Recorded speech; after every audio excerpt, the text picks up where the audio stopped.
a young man named Oliver stepped foot onto the ancient cobblestones of Eldermoor Academy, his heart throbbing with a mix of apprehension and undeniable wonder.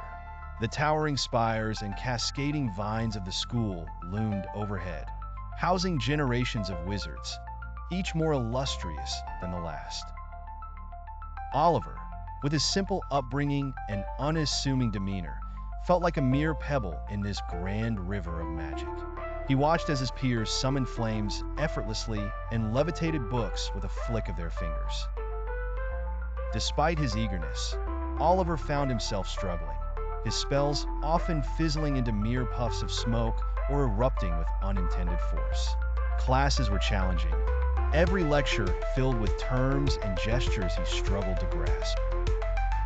His hands fumbled during practicals, his heart growing heavier with every failed spell. It was during one such embarrassing attempt that the first sign appeared. A spell, intended to produce a small spark, erupted into a magnificent display of fiery symbols. The classroom fell silent, eyes wide in amazement or envy.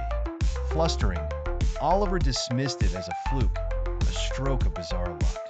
Stranger occurrences followed. Arcane symbols would flicker in his peripheral vision. Sometimes, when he touched an enchanted relic, a tingling sensation would flow through him, igniting images of unfamiliar, yet oddly familiar places and faces in his mind. It wasn't long before these accidents caught the attention of the school chancellor. An elderly, yet formidable wizard named Bartholomew, with a mix of curiosity and concern, summoned Oliver to the Hall of Ancestry, a cavernous room filled with shimmering portraits of wizardry's greatest. There, amidst floating archives of ancient lineage, the truth was unveiled.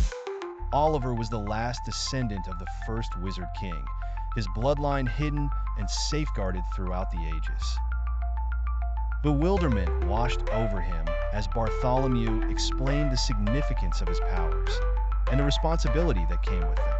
As doubts simmered within, Oliver saw visions of what could be a prosperous future. In a charged climax, Oliver stepped onto the school's ceremonial platform, his stature growing with newfound confidence. As the students and faculty watched with bated breath, Oliver embraced his destiny. The air around him thrummed with energy, tendrils of magic coiling and swirling, forming a radiant cloak around him.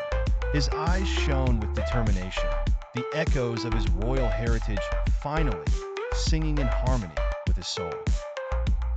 In that moment, Oliver was not just a student or an heir, but the king of wizards, ready to lead, to learn, and to inspire.